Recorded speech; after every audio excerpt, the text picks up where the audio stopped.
U.S. election 2024 results. When will we know whether Harris or Trump won? Americans are voting for their next president in a general election that culminates on Tuesday, the 5th of November.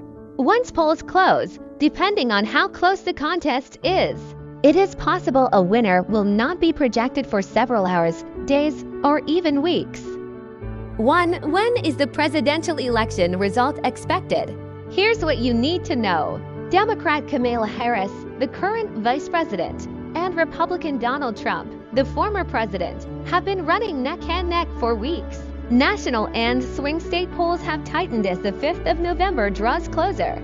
So there could be very narrow margins of victory in several places, which may require votes to be recounted.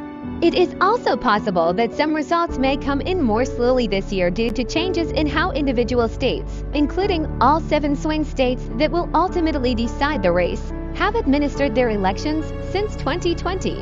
On the other hand, vote counting has been sped up in places like Michigan, and far fewer votes will be cast by mail this time than in the last election, which was held during the COVID pandemic. This means there are a number of possible outcomes: a winner declared on election night, the next morning, or possibly days or weeks later. 2. When did we get the 2020 election result? The 2020 election took place on Tuesday, the 3rd of November, but U.S. TV networks did not declare Joe Biden the winner until late morning on Saturday, the 7th of November. As Americans went to bed on election night, Trump supporters felt confident victory was near, but in fact, both candidates were within reach of the 270 electoral college votes needed to become president-elect. Though the vast majority of states called their races within a 24-hour period, a handful of key states, including Pennsylvania and Nevada, did not. Pennsylvania, with its 19 electoral votes, had however been trending toward the Democrats. On Saturday morning, a fresh batch of ballots counted from the battleground state gave networks the confidence to project that Biden would win there. CNN was the first to announce the result, with every other TV network following suit over the next 15 minutes.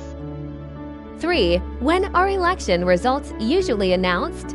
Generally, voters have become used to the idea that they will know who the next president is going to be by the time they go to bed late on election night, or at least in the early morning hours of the next day. In 2016, for example, when Trump first won the presidency, he was declared the winner shortly before 3 o'clock EST the day after the election. In 2012, when Barack Obama secured a second term, his victory was projected before midnight on polling day itself. But one notable recent exception was the 2000 election between George W. Bush and Al Gore. The two campaigns went to war over a tight contest in Florida, and the race was not decided until the 12th of December when the U.S. Supreme Court voted to end the state's recount process, keeping Bush in place as the certified winner and thus handing him the keys to the White House. 4. What are the key states to watch? Across the country, the first polls will close at 1800 EST on Tuesday evening, and the last polls will close at 1:08 EST early on Wednesday. But this race is expected to come down to results from the 7 swing states: Arizona, Georgia, Michigan, Nevada, North Carolina, Pennsylvania, and Wisconsin. 1900 EST polls close in Georgia and 5 other states, and partially into more states. This is also when U.S. TV networks are likely to begin making their first calls of the night in less competitive states like Kentucky. 1930 EST polls close across 3 states, including North Carolina, where Harris is hoping to end a string of losses for Democratic presidential candidates since 2008. 2000 EST polls close in Pennsylvania, 15 other states, and the District of Columbia, as well as partially in Michigan and for other states. 2100 EST all remaining polls close in Michigan. Voting will also end in Arizona, Wisconsin, and 12 other states. 2200 EST polls close across Nevada and to other states, and partially into others. 5. How does the vote counting work? Typically, the votes cast on election day are tallied first, followed by early and mail ballots, those that have been challenged, and then overseas and military ballots. Local election officials, sometimes appointed, sometimes elected, verify process and count individual votes in a process known as canvassing. Verifying ballots includes comparing the number cast with the number of active voters, removing, unfolding and examining every single ballot for tears, stains, or other damage, and documenting and investigating any inconsistencies. Counting ballots involves feeding each one into electronic scanners that tabulate their results. Some circumstances require manual counts or double-check tallies. Every state and locality has rigorous rules which specify who can participate in the canvass, the order in which votes are processed and which parts are open to the public, including how partisan observers can monitor and intervene in vote counting. 6. What could delay the presidential election result? Tight margins will compel media outlets to wait longer before making their projections, but they also raise the specter of recounts and legal challenges. In Pennsylvania, for example, an automatic statewide recount goes into effect if there's a half percentage point difference between the votes cast for the winner and the loser. In 2020, the margin was just over 1.1 percentage points. More than 100 pre-election lawsuits have already been filed across the country, including challenges to voter eligibility and voter roll management by Republicans. Ongoing court rulings in these cases have been shaping this race by the day.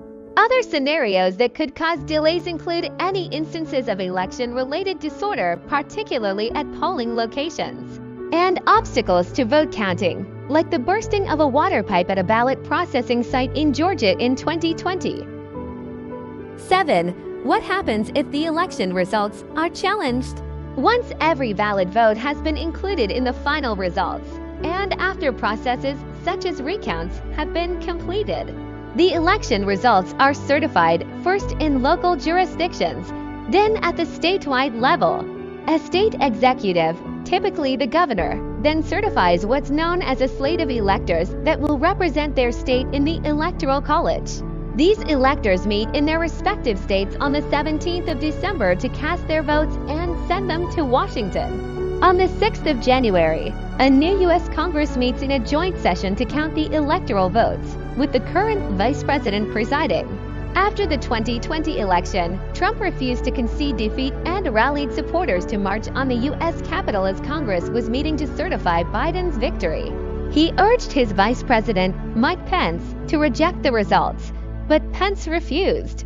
Even after the riot was cleared and members of Congress regrouped, 147 Republicans voted unsuccessfully to overturn Trump's loss.